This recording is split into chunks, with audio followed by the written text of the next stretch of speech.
Hey Thirdland, this is our reading mini lesson today, reading a little bit more of our Think Fair Trade First book by Ingrid Hess, and then just do one round of reading workshop.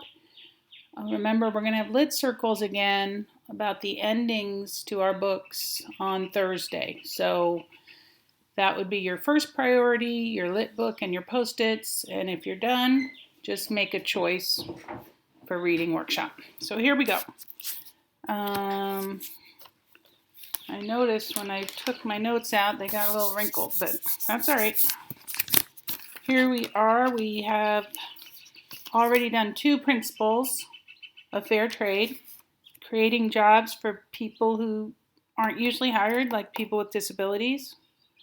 And we know that people with disabilities do face discrimination in the job market at times. And the fair trade businesses care for the environment, they use recycled materials, try not to pollute, etc. So we're moving on to the third principle, capacity building. Let me read the story part first. Stella and Henry were excited about helping the planet. They ran to find other gifts. Stella came back with a soup mix. This fair trade product is made in the United States, said Aunt Mabel. Fair trade helps the women who make these soup mixes learn business skills. They receive computer training, learn about money management and budgeting, and develop interviewing skills. Fair trade artists all over the world learn skills that help them become self-sufficient. When you buy this soup mix, you're helping people become independent.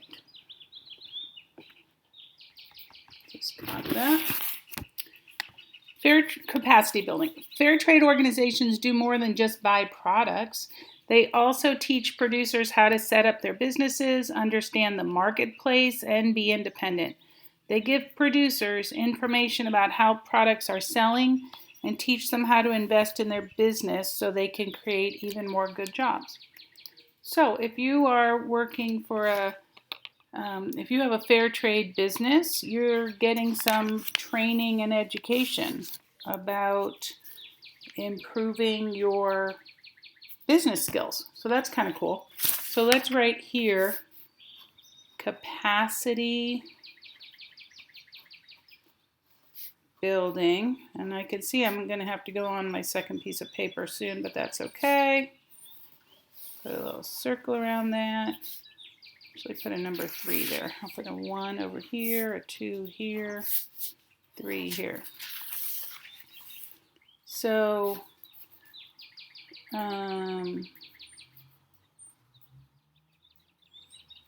training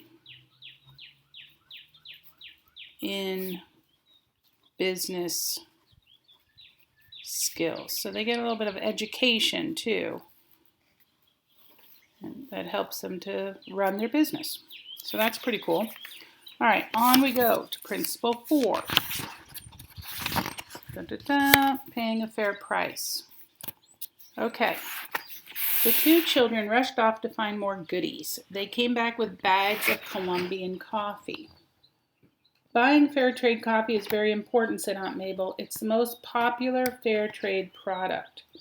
Coffee, said Stella. I think chocolate should be the most popular fair trade product.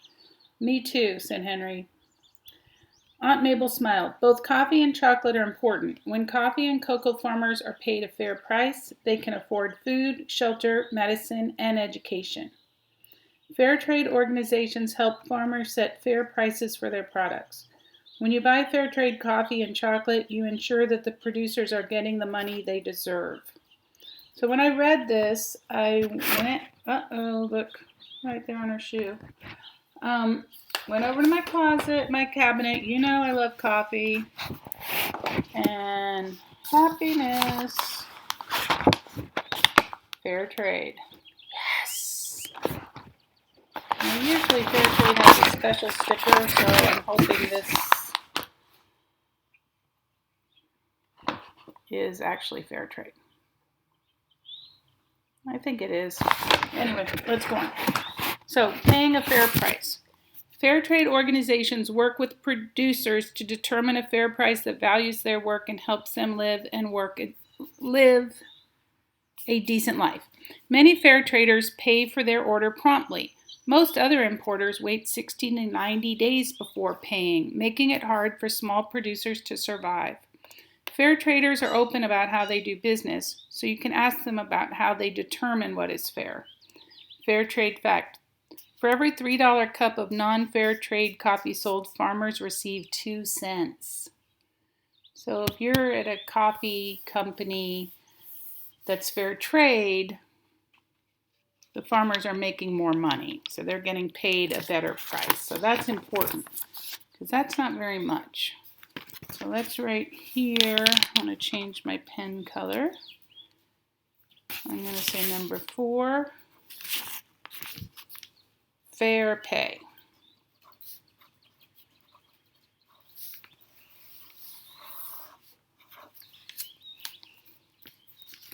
And that's kind of important about the coffee being the most popular fair trade product. And you can also buy chocolate that's fair trade, but I'm going to tell you, I went over to look at my bag of Twix bars, and no, they were not fair trade. So that's too bad. It's hard to, it's important to look for that label. So I'll try to do that in the future. And one more. We can do one more principle for the day. Number 5 is going to be giving women and girls the same opportunities as men and boys. I'll slide this over. Of course, I'm looking for the bug. I can't find it as usual. One more time, the 2 children went to find a treasure. They returned with their hands full of finger puppets. Aunt Mabel said, "Did you know that in many places around the world, boys go to school, but girls don't?" Stella and Henry shook their heads. These finger puppets are made in Nepal. Many women artists who work in fair trade in Nepal and in other countries around the world are able to earn enough money to send both their sons and their daughters to school. When you buy these finger puppets and other fair trade products, you're helping many girls get an education. I've actually seen some little puppets in the Global Village shop on the square, so I wonder where they're made. There are many countries where women and girls don't have as many opportunities as men and boys. Fair trade makes sure to give jobs to as many women as possible. Most of the people who make fair trade items are women. When women are treated with the same dignity and respect as men, everyone in the community benefits. Okay, well that's super important. 5, women and girls getting equal opportunities. So we'll put that down here. Equal opportunities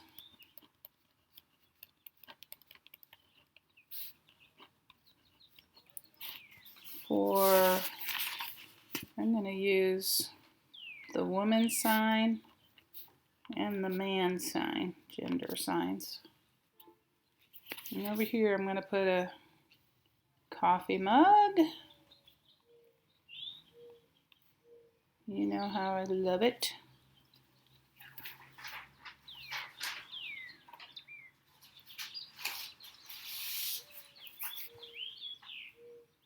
Chocolate bar. And next to fair pay, I'm going to put some dollar signs. Yep, I forgot to put a circle around this principle. Okay, we did great today. And tomorrow we'll finish the book. Good job, guys.